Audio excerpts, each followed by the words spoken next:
Hey, what's up guys? This is Warren from the Rhapsody Piano Studio. I want to welcome you to today's live stream. And just in case you didn't know, this is a live stream that is happening every Saturday at 4 p.m. Pacific. That's California time if you're living out in America. Today, we're going to be covering how to practice rhythm on the piano. 1 second as I do a quick mic check. Cool. So what I'm specifically going to be talking about are ways to practice rhythm on the piano, and actually ways to practice if you don't have a piano, if you want to practice it away from the piano. So we'll start with practicing rhythm without a piano. This first one's kind of obvious, super obvious. It's actually if you just clap the rhythm that you're studying. So you actually don't need to play the notes at the same time. Obviously, if you just want to clap the rhythm of the particular piece or song that you're studying. All right. Now, the benefits of this is that you get to completely focus on the rhythm. You don't even have to worry about playing the notes, right? And this is kind of a good way to gauge which part of piano playing you might need to practice a little bit more of. Let's say that your music, when you're playing music on the piano, maybe your note reading is very good. And actually, just to demonstrate this, I have when I'm thinking about my own students that I teach, they tend to fall into one of two different camps, right? They are either really good with rhythm, like they're almost like naturally gifted at rhythm, and they're not so good at playing piano, like their note reading and their fingers, for lack of a better word. They're not good at playing on the piano, right? But the rhythm is very good. Vice versa, I have some students who are really good at reading and playing the notes. They're very accurate, but the rhythm kind of needs a lot of work. So their rhythm isn't so good. So this is a really good way to kind of figure out which part of piano playing you need to practice a little bit more of, right? And I also have a while back, I still have this on my iPhone actually, a really good app I would recommend. This is another way if you want to practice just rhythm by itself. It's called the Rhythm Sight Reading Trainer app. It's available on the App Store on Apple. I still have this, like I said, on my iPhone. Remember when I used it a long time ago, you basically practice rhythm by tapping along with it, so the beat will come out and the rhythm will come out, and you just practice tapping it at the same time, right? Now it's like really insanely accurate. Like if you're like a millisecond late, it will tell you. So sometimes it will tell you if you're perfect, like right exactly on the beat or not. If you kind of think of what's a funny one, like DDR, Dance Dance Revolution. Like if you're like a split second before the beat, it will tell you if you're completely on it or not. So with this trainer app, there's just a lot of different exercises that you can do on. It gives you a lot of different combinations to work on. I mean, it's pretty much endless. Last time I checked, last time I looked on the app, it was over 200 different exercises. It's not the same difficulty, so it gets progressively difficult. And trust me on this, I used to use it for a very long time. Man, it gets really hard. Like you will never lack for challenge on that app. It gets almost insanely difficult. So I'll include a link to that particular app below in the video description after I'm done with today's live stream.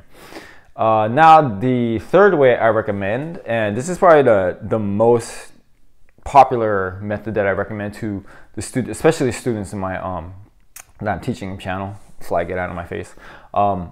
It's just listening to music. That's probably the easiest way if you want to, really. Not that you should go for the easiest method, but the simplest method, the easiest method, okay? Now, if you think about this for a second, just to really hammer the point home, how did you learn how to sing Happy Birthday? And don't tell me you don't know how to sing Happy Birthday. Everybody knows how to sing Happy Birthday, whatever your language is. You know how to sing it, and you know how to sing it into the correct rhythm. Now, the pitch, that's another story. I've heard a lot of people singing who are totally tone deaf, but they get the rhythm when they're singing it, right? So how did you learn that, right? It was just through simple exposure. You didn't take any lessons. No one really sat you down every year after year, like, listen, this is how we're gonna sing Happy Birthday. Here's how this beat goes. I followed the rhythm exactly. You just kind of figured it out by yourself, right? So in that same method, if you in that same way, if we think that, you know, I've said this before, human beings, we're like sponges. We'll just absorb anything that we're exposing ourselves to, right? So, you know, this whole listening to music, it's just a simple method. If you listen to music, you're going to be exposed to that rhythm. You're just going to naturally pick it up after a while. Now, within listening, I would say there are two different ways of listening. The first one I call passive. The second one I call active. If you think passive listening, it's almost like if you just have, you know, if you have your earphones on and let's say you're like cleaning the house or something like that, and you're just doing like another task, right? You can even think of it as multitasking. So if you're doing something else and you just have it on in the background, that's what I call passive listening. Of course, the better way would, you know, you just do whatever you can, right? You know, you can even do like passive listening while you're driving in the car, you know, but I'll say if you really want to get the most benefits out of this, it's just to do active listening where you clear everything out, where it's just you sitting down, listening to the music at the same time, just completely 100% focused on the music. And that's how you're gonna pick up the rhythm a lot better. And then, you know, just nonetheless, whatever method you use, of course, active listening is more effective. You're just going to pick up a sense of rhythm through simple exposure and repetition over time. Now, practicing rhythm on the piano, the first one is actually just, it's pretty simple. Use a metronome. And if you don't know what a metronome is, it's basically, you know, one of those machines they have that you turn on and you'll hear it click. The beat just clicking, tapping, whatever sound they're making over and over and over and over at a specific speed, right? So it's basically like a clock that's just one speed at a time.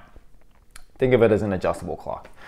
The metronome, I really don't actually recommend it if you're starting out with piano. If you're a complete beginner, you don't want to do this because I've tried it with a lot of students. For some reason, it takes a long time for them to really get used to it. It's not something simple to just start with right away.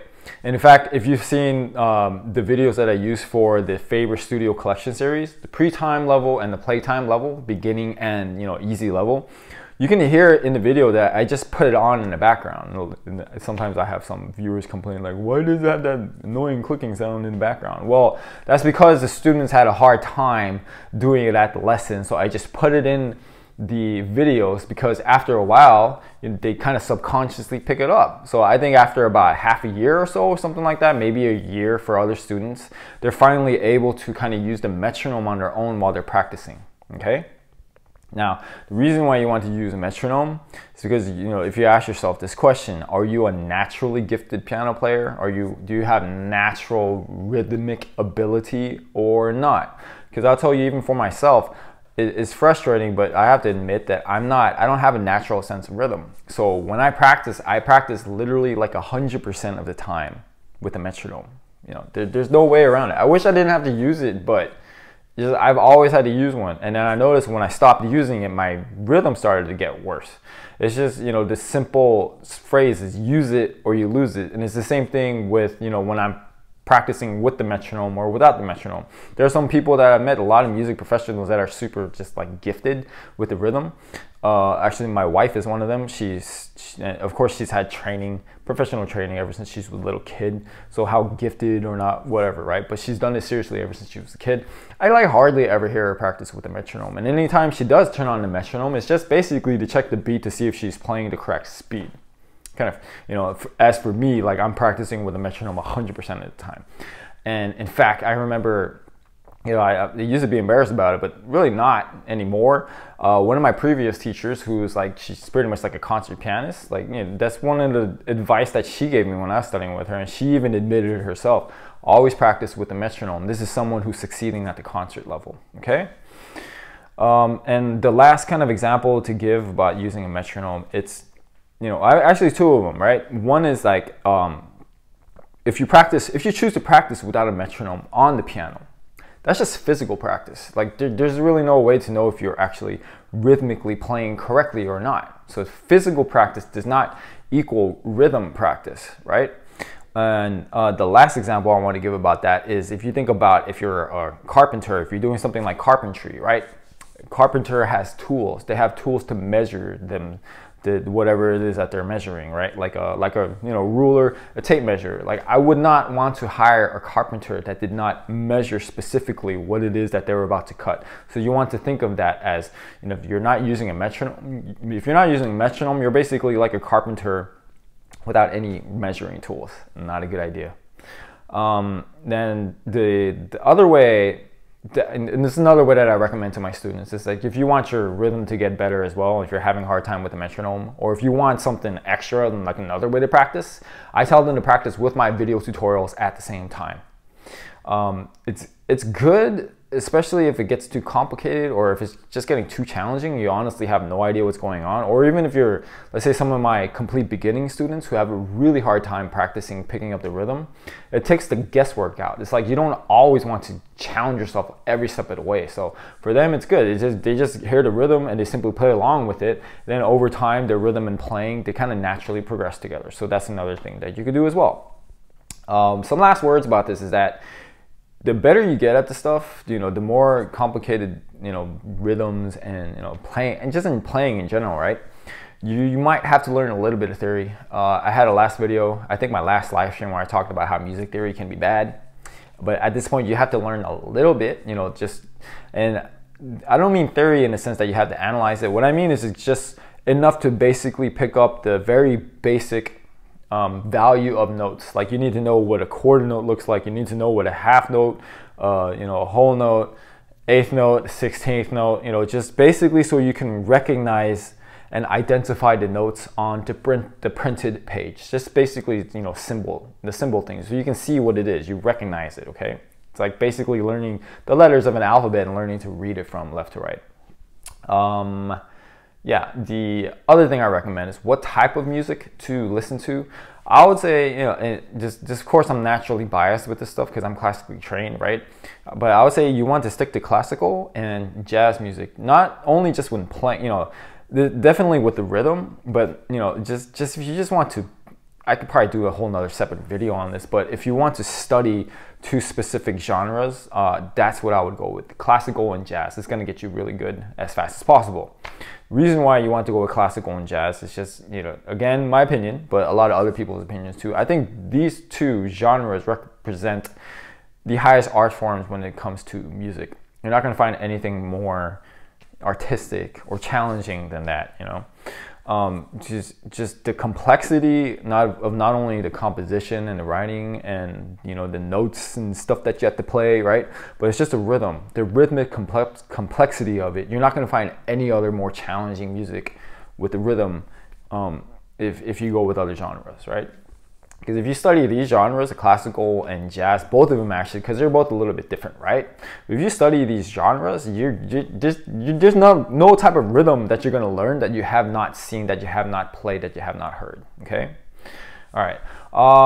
Lastly, I just wanted to say, in the end, find what works for you. Everything that I've kind of mentioned in this video, you don't have to just stick with one method. You can pick and choose a few of these, right? Or if you want to do all, then be my guest. But just find what works for you. Be a little bit more flexible in your own learning, and also realize that you're not supposed to have perfect rhythm. We're not machines. We're not robots, right? Like literally, if you listen to a lot of recordings and stuff, you took the metronome, you turned it on. It's not like they're not going to completely like match it beat for beat.